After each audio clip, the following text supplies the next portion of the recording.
Hello നമസ്കാരം. Set the goal PSC ക്ലാസ്സിൻ്റെ മറ്റൊരു വീഡിയോ ക്ലാസ്സിലേക്ക് എല്ലാവർക്കും എൻ്റെ ഹൃദ്യമായ സ്വാഗതം.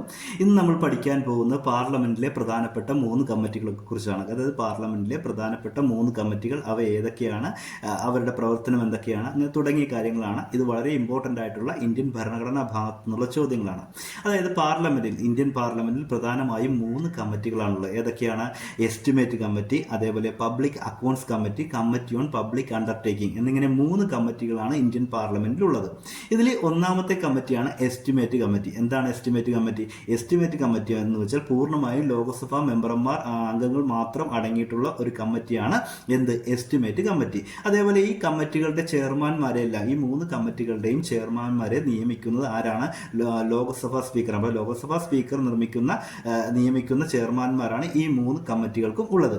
അതുപോലെ ഈ എസ്റ്റിമേറ്റ് കമ്മിറ്റിയുടെ സവിശേഷത എന്ന് പറയുന്നത് മറ്റ് കമ്മിറ്റികളെ അപേക്ഷിച്ചിട്ട് പാർലമെന്റിലെ ഏറ്റവും വലിയ കമ്മിറ്റിയാണ് എസ്റ്റിമേറ്റ് കമ്മിറ്റി. ഈ എസ്റ്റിമേറ്റ് കമ്മിറ്റിയിലെ ആകെ അംഗസംഖ്യ എന്ന് പറയുന്നത് എത്ര പേരാണ്? 30 പേരാണ്. അതായത് ഈ എസ്റ്റിമേറ്റ് കമ്മിറ്റിയിലെ ആകെ അംഗസംഖ്യ 30 പേരാണ്. ഇവർ പൂർണ്ണമായിട്ടും ലോക്സഭാ മെമ്പർമാരായിരിക്കും. അതേപോലെ ഈ എസ്റ്റിമേറ്റ് കമ്മിറ്റിയുടെ കാലാവധി എന്ന് പറയുന്നത് എന്താണ്? 1 വർഷമാണ്. അപ്പോൾ ഇന്ത്യൻ പാർലമെൻറ്റിലെ ഏറ്റവും വലിയ കമ്മിറ്റി എസ്റ്റിമേറ്റ് കമ്മിറ്റി, അതേപോലെ തന്നെ ആകെ അംഗസംഖ്യ 30 പേർ. ഈ 30 പേർ പൂർണ്ണമായിട്ടും ലോക്സഭാ മെമ്പർമാരായിരിക്കും. അതേപോലെ തന്നെ ഈ എസ്റ്റിമേറ്റ് കമ്മിറ്റിയുടെ കാലാവധി എന്ന് പറയുന്നത് 1 വർഷമായിരിക്കും. ഇനി ഇവരുടെ പ്രധാനപ്പെട്ട പ്രവർത്തനം എന്ന് പറയുന്നത് ബഡ്ജറ്റുകളെ കുറിച്ചിട്ട് പഠിക്കുക. അതായത് ഓരോ വർഷവും പ്രഖ്യാപിക്കുന്ന ബഡ്ജറ്റിനെ കുറിച്ച് സൂക്ഷ്മ പരിശോധന നടത്തുന്ന കമ്മിറ്റി കൂടിയാണ് എസ്റ്റിമേറ്റ് കമ്മിറ്റി. ഇനി അടുത്തൊരു കമ്മിറ്റിയാണ് പബ്ലിക് അക്കൗണ്ട്സ് കമ്മിറ്റി. അപ്പോൾ നമുക്ക് എസ്റ്റിമേറ്റ് കമ്മിറ്റിയെ കുറിച്ച് നിങ്ങൾക്ക് മനസ്സിലായി എന്ന് ഞാൻ കരുതുന്നു. ഇനി പബ്ലിക് അക്കൗണ്ട്സ് കമ്മിറ്റിയിലേക്ക് പോവുകയാണ്.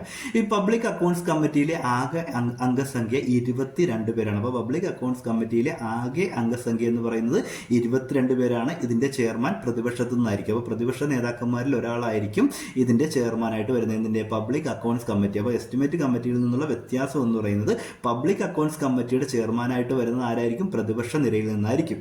അതേപോലെ ഇതിലെ ആകെ അംഗസംഖ്യ 22 പേരാണെന്ന് പറഞ്ഞു.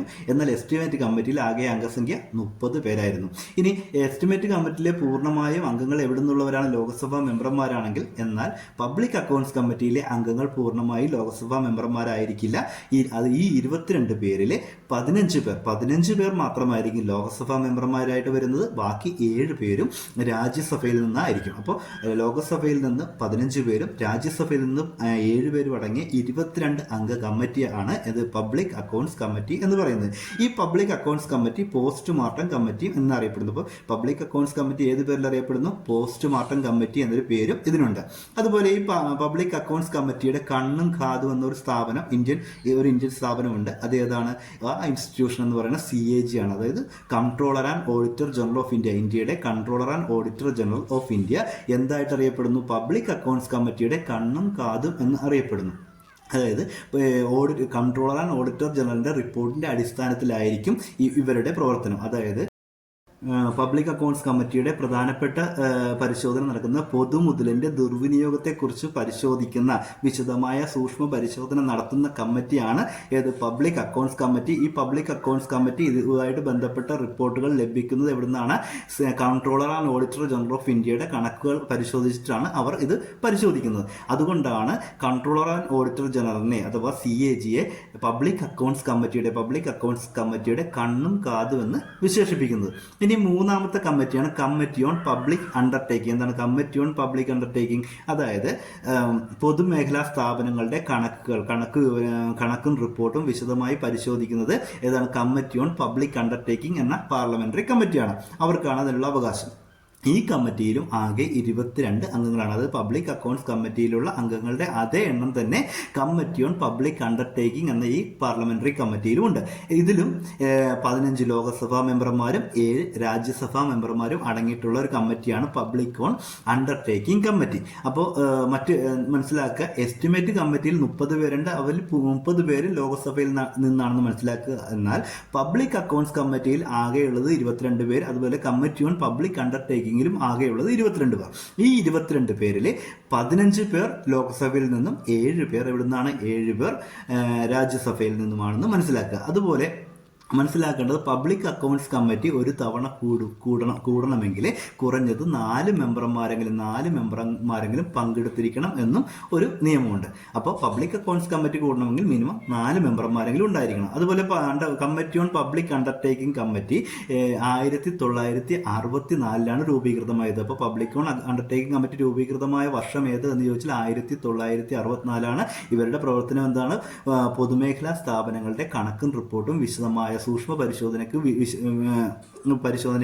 വിധേയമാക്കുക എന്നുള്ളതാണ് കമ്മിറ്റി ഓൺ പബ്ലിക് അണ്ടർടേക്കിംഗ് കമ്മിറ്റിയുടെ പ്രധാനപ്പെട്ട ചുമതല. ഇതിലെ ആകെ അംഗസംഖ്യ 22 പേരാണ്. അതിൽ 15 പേർ ലോക്സഭ മെമ്പർമാരും 7 പേർ രാജ്യസഭാ മെമ്പർമാരുമാണ്. ഈ കമ്മിറ്റിയുടെ രൂപീകരണത്തിന് കാരണമായത് കൃഷ്ണമേനോൻ കമ്മിറ്റി. അപ്പോൾ കൃഷ്ണമേനോൻ കമ്മിറ്റിയുടെ നിർദ്ദേശപ്രകാരമാണ് ഏത് കമ്മിറ്റി രൂപീകൃതമായത്? Committee on public undertaking committee രൂപീകൃതമായത്. അപ്പോൾ ഇത്രയുമാണ് പാർലമെന്ററി കമ്മിറ്റികളെ കുറിച്ച് നമുക്ക് പഠിക്കാനുള്ളത്. ഇത്രയും കാര്യങ്ങൾ മാത്രമേ കേരള PSC പരീക്ഷകളിൽ ആവർത്തിച്ച് ചോദിച്ചിട്ടുള്ളൂ. അപ്പോൾ ഇത്രയും കാര്യങ്ങളെങ്കിലും നിങ്ങൾ പഠിക്കുക. അതുപോലെ ഇതിൽ കൂടുതൽ കാര്യങ്ങൾ നിങ്ങൾക്ക് നമ്മൾ യൂട്യൂബിലോ മറ്റു ബുക്കുകളിലോ സെർച്ച് ചെയ്ത് ലഭ്യമാകുമെങ്കിൽ അതുകൂടി നിങ്ങൾ പഠിക്കുക. കുറഞ്ഞ പക്ഷേ ഇത്രയെങ്കിലും നിങ്ങൾ പഠിച്ചിരിക്കണം. അപ്പോൾ ഇത്രയെങ്കിലും പഠിച്ചാൽ ഈ ഭാഗത്ത് നിന്ന് ചോദിക്കുന്ന ചോദ്യങ്ങൾ പൂർണ്ണമായും ലഭിക്കുമെന്ന് എനിക്ക് ഉറപ്പ് നൽകാൻ പറ്റും. അപ്പോൾ മറ്റൊരു നല്ലൊരു ടോപ്പിക്കുമായിട്ട് അടുത്തൊരു വീഡിയോയിൽ കാണാം. നന്ദി, നമസ്കാരം. അപ്പോൾ നമസ്കാരം പറയുന്നതിന് മുമ്പ് ഒരു കാര്യം പറയാം. ലൈക്ക്, കമൻറ്റ്, ഷെയർ ഒക്കെ ചെയ്യുക. അതുപോലെ ചാനൽ സബ്സ്ക്രൈബ് ചെയ്തില്ലെങ്കിൽ സബ്സ്ക്രൈബ് ചെയ്യാതിരിക്കരുത്.